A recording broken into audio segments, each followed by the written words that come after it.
गर्मी का मौसम था और सोनापुर गांव में शाम की ठंडी हवा मिट्टी की सौंधी खुशबू बिखेर रही थी। मगर आज की शाम कुछ अलग थी।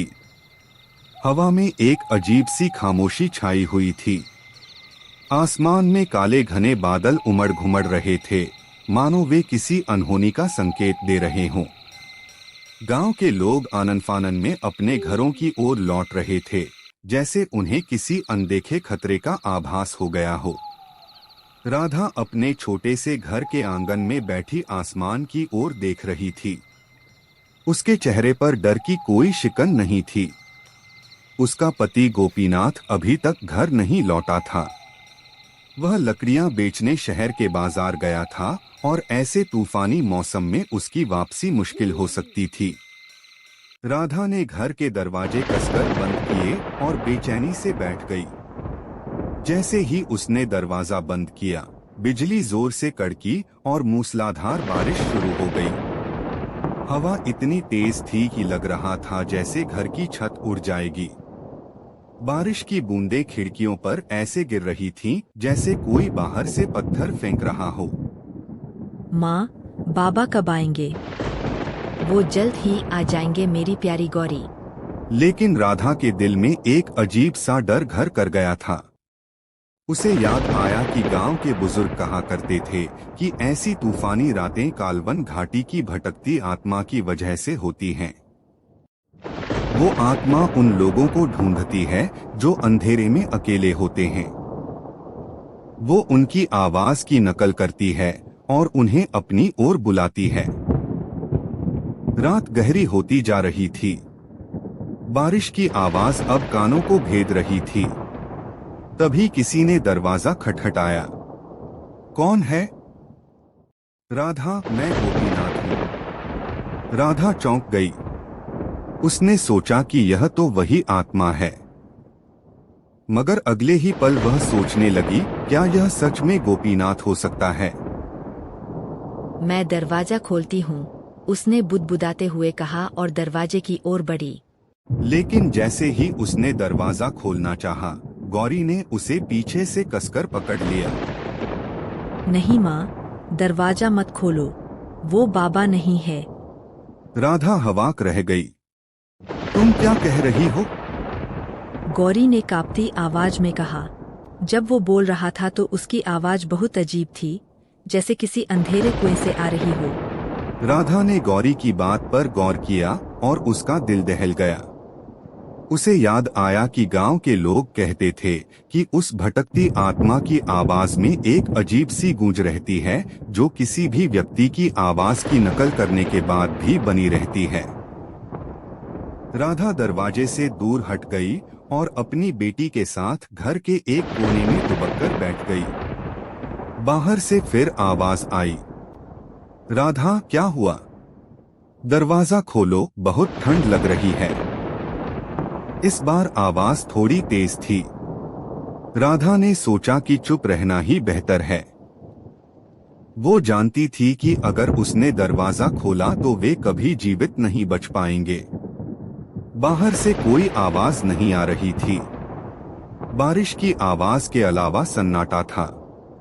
राधा ने सोचा कि शायद वो आत्मा चली गई है। उसने गौरी को देखा जो गहरी नींद में थी।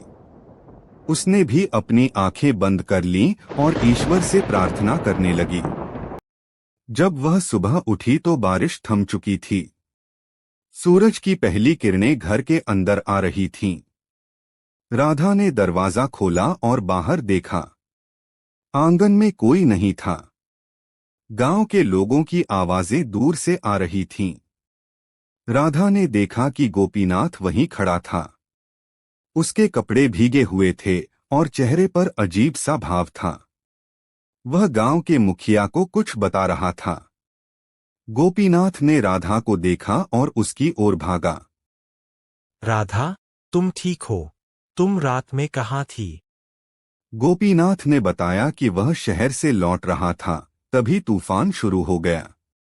उसकी बैलगाड़ी का पहिया कालवन घाटी के पास टूट गया। वह उसे ठीक करने की कोशिश कर रहा था। तभी उसे दूर से किसी की आवाज सुनाई दी जो उसे बुला रही थी। वो आवाज बिल्कुल तुम्हारी तरह थी, राधा। वो मुझे घाटी के अंदर बुला रही थी। मुझे लगा कि तुम खतरे में हो, तो मैं उसी रास्ते पर जाने लगा। लेकिन तभी मुझे गांव के एक बुजुर्ग की बात याद आई कि ऐसी आवाजों के पीछे कभी नहीं जाना चाहिए।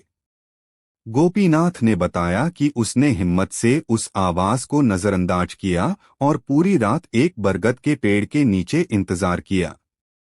जब सुबह बारिश रुकी तो वह किसी तरह पैदल गांव पहुंचा। यह सुनकर राधा और गौरी ने एक दूसरे को देखा। राधा को गौरी पर गर्व हुआ, जिसने अपनी बुद्धिमत्ता से उनकी जान बचाई थी। उसने सोचा कि अगर गोपीनाथ उस आवाज के पीछे चला जाता तो क्या होता। गोपीनाथ ने राधा और गौरी को गले लगा लिया और वे सब घर लौट आए। यह कहानी गांव में फैल गई और सबने गौरी की बुद्धिमत्ता की प्रशंसा की।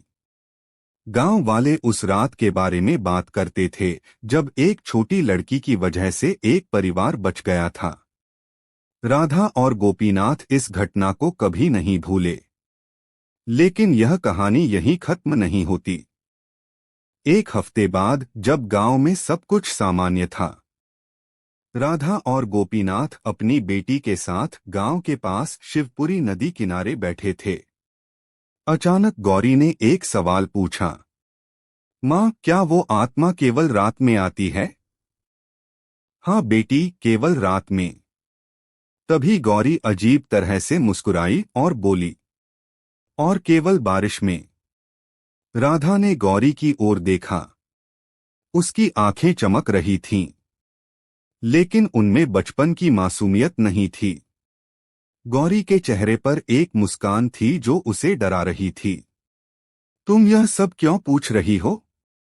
गौरी हंसने लगी।